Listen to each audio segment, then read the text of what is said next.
Told us. What a Parsha. Who wrote this one, by the way? It's unbelievable, this one. Who wrote this Parsha this week? God. Oh, crazy. God wrote some crazy stuff. So what's basically happened is, we have twins. Yaakov, Esav. They are twins. Yaakov is this pure, spiritual, perfect, holy being, sitting in the tents learning. Esav is this crazy, animalistic, evil, murderous, idol-worshipping man. And they are twin brothers. And it says very interestingly at the beginning that Yitzhak, this holy tzaddik, kind of prefers Esav. So we said last week a very, very, very, very important point, that a father loves his children. Doesn't matter how bad they are. Avram loved Yishmael. That's what helped Yishmael do tshuva at the end.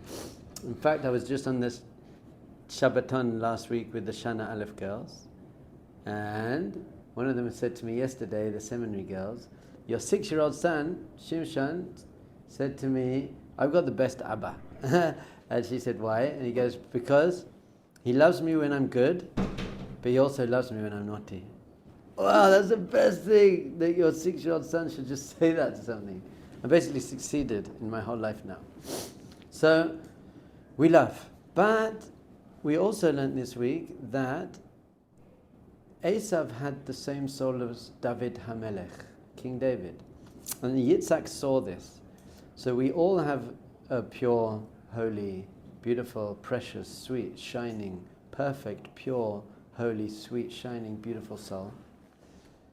And the difference between your soul and my soul is the Arba Yesodot, the 4 foundations, the earth, wind, fire, and water. And we each have a different amount of those 4 things. So Esav and David HaMelech were both major fire souls. They're both called the red ones. Esav was born red, David HaMelech was a redhead. Basically, they were called the red ones because they had this fiery nature. So Esav messed it up. Fire misused is anger and arrogance and violence and aggression. Fire properly used is passion and motivation and inspiration and light and bringing goodness into the world.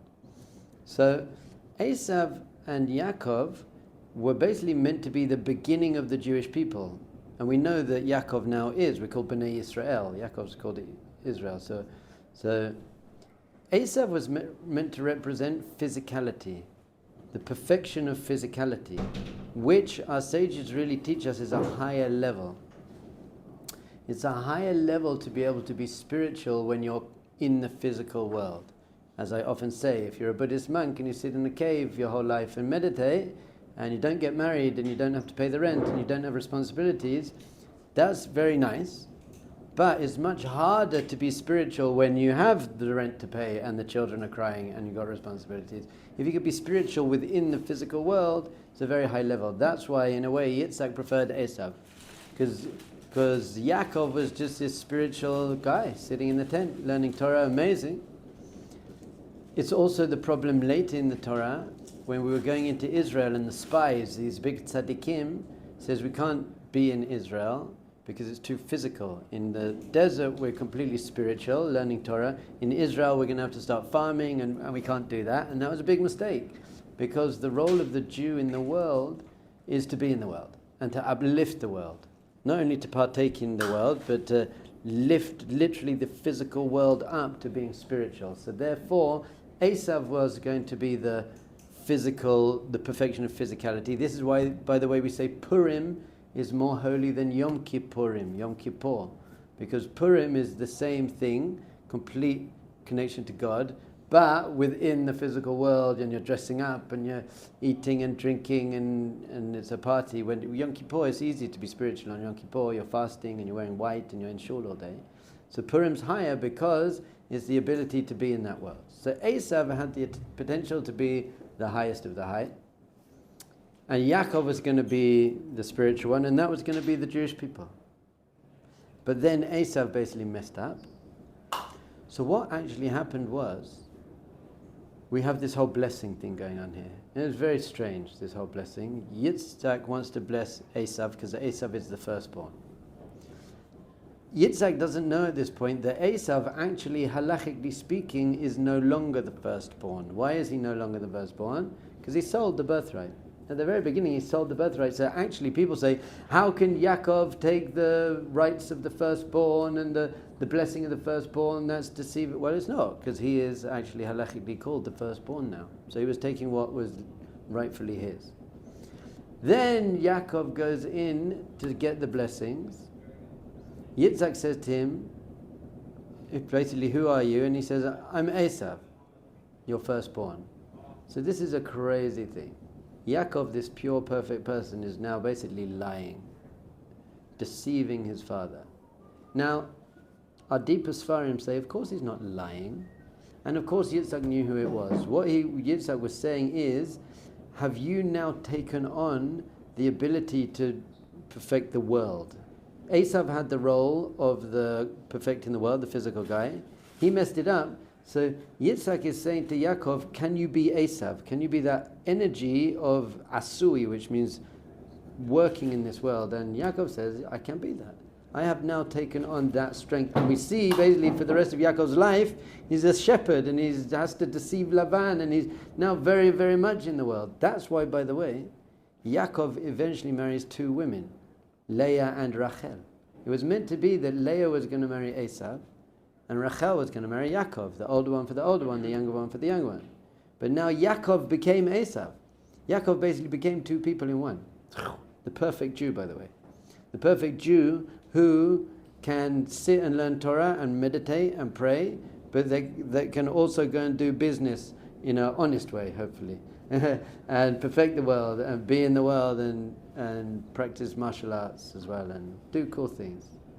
So Yaakov became super Jew, and that's why he's the father of all the Jewish people, and that's why he married both of them, because he was both of them. So he had to marry both. He had the soul. He basically combined the soul.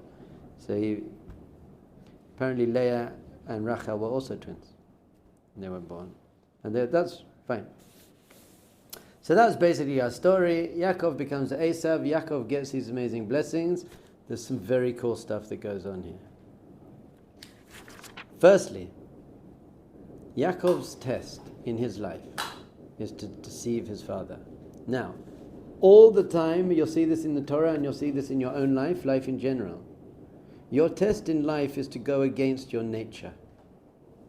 Overcome your nature to show that you could be a great person.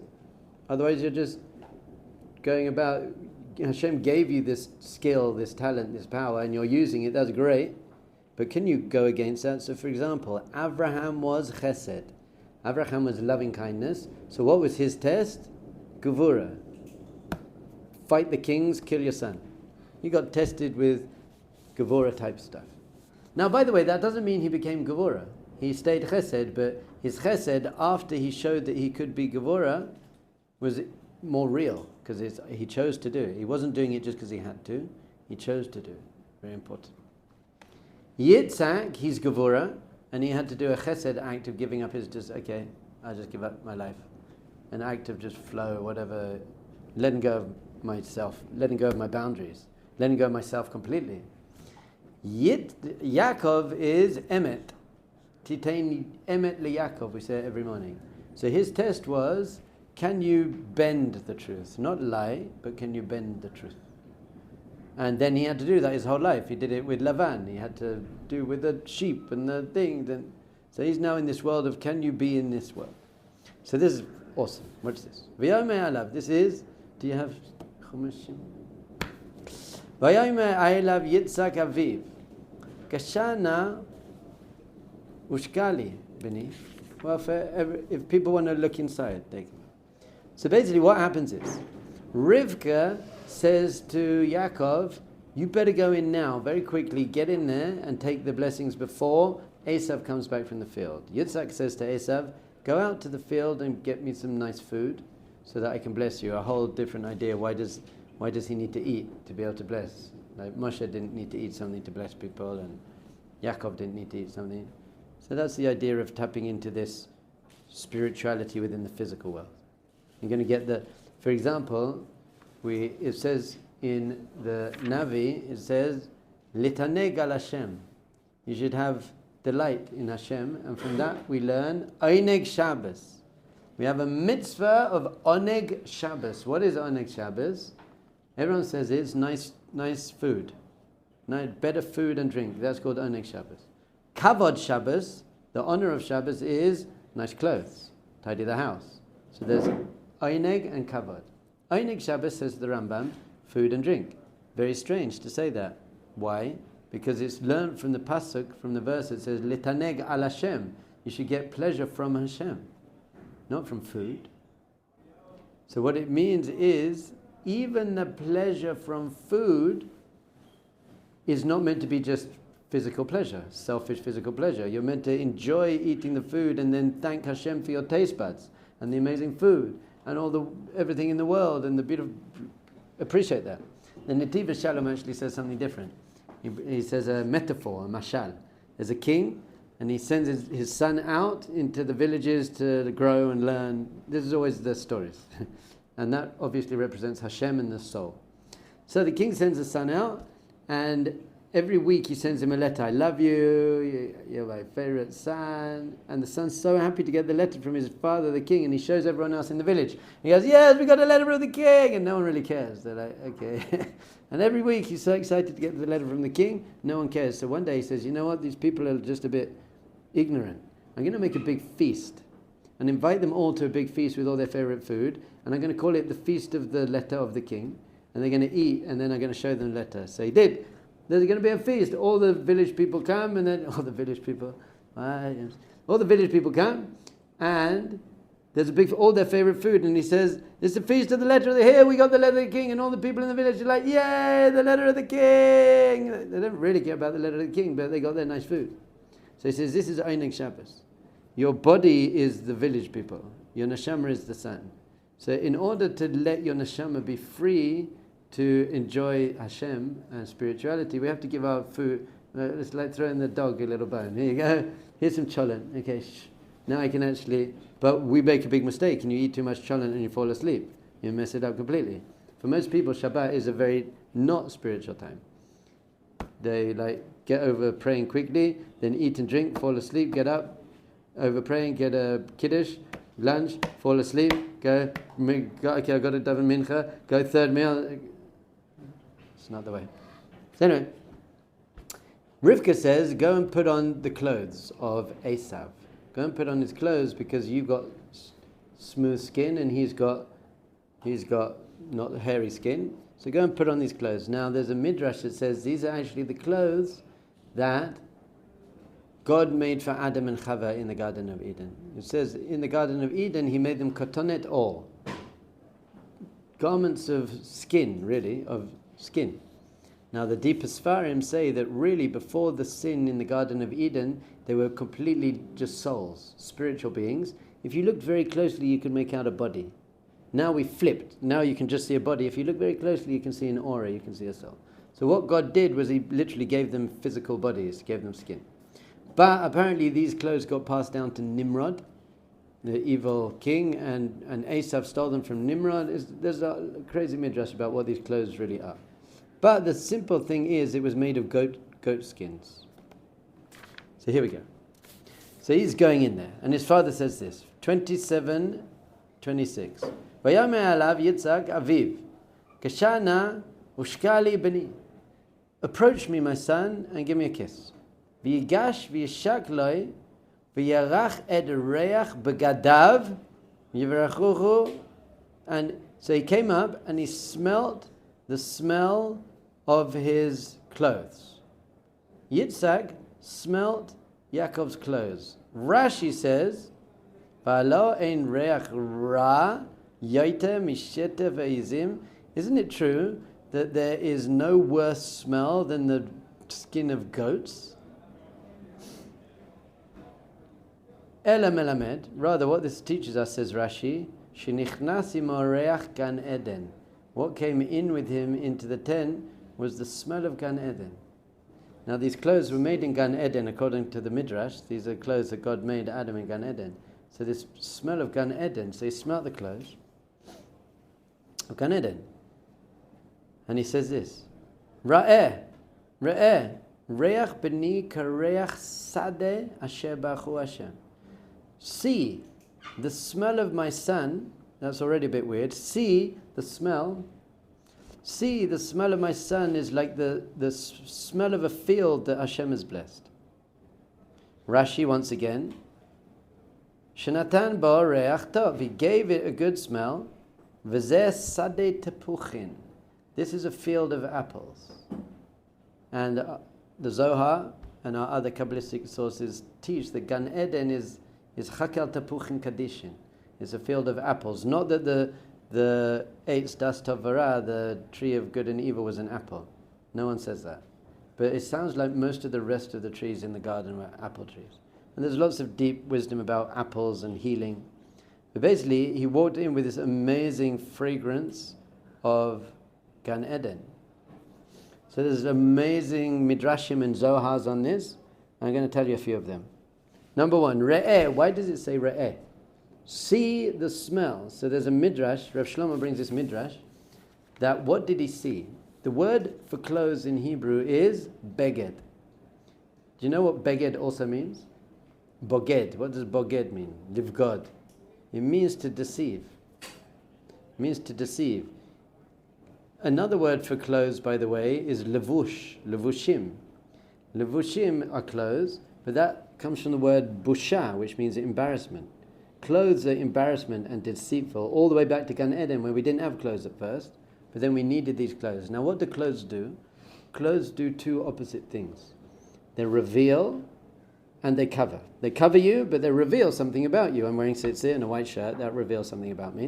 If I'm wearing a doctor's uniform, that reveals. So your clothes, your garments, reveal or cover up.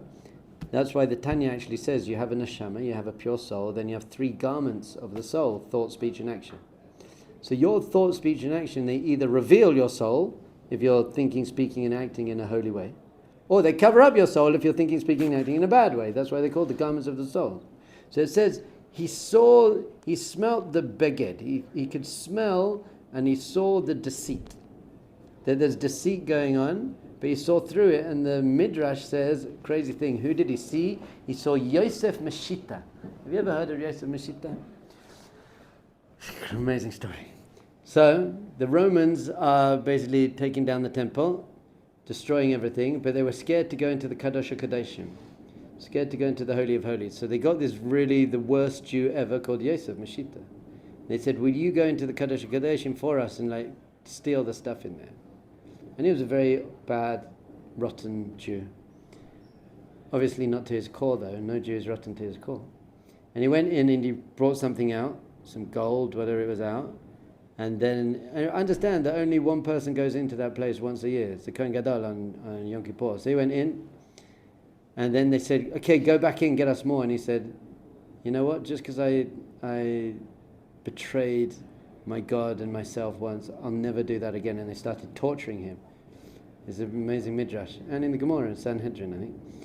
Tortured him, go in, and he said, I'm not doing it. And he died. And a voice came out from heaven and said that Yosef Meshita did tshuva, and he's walking with Adam, Avram, Yitzhak, and Yaakov. He's like that. So what did Yaakov see? What did Yitzhak see? He saw that all of the deceit and the lies and the badness in the world, especially in every Jew, is just on the outside. But inside, everyone's a Yosef Meshita, the worst Jew in the world. Neturei Kata, Free Palestine, whoever they are. The worst Jew in the world, he is a pure, holy, precious, shining, sweet Yid, which we learnt last week. Esav, Yishmael. And this is how you love every Jew unconditionally. Look through the clothes, the garments, the deceit. By the way, this world itself is called Alma de Shikra. It's called the false world. It's not even a real world. It's all covering up godliness. So any evil you see in yourself and in any Jew is just an external garment. It's not who they really are. Once again, you've got to be real and stay away from toxic relationships and don't be naive, and there should be justice.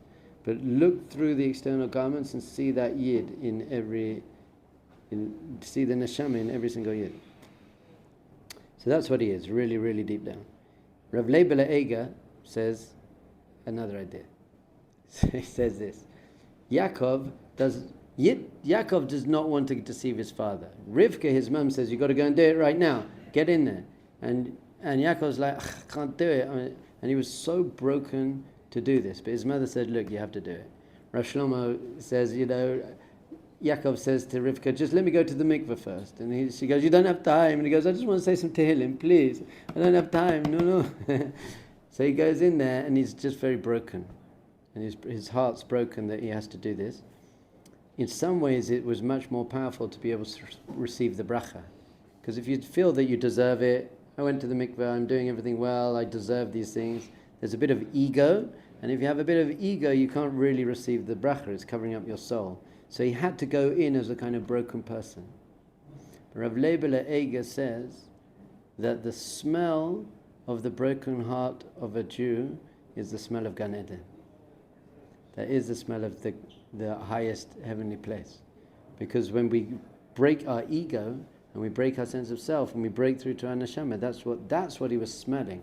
He was smelling, this person is just so egoless. He's so pure. He's so open that he felt that now I'm actually ready to receive these brachas. And do you see? You've read this week's Parsha, I'm assuming. So the brachas are all physical brachas. They're all physical. You should have the Shemnei Aretz, grain and wine and all things, all great things. Very physical. So Yaakov needed them more than Esav. Yaakov needed, because he was this spiritual guru, so he needed the physical brachas. So it says this.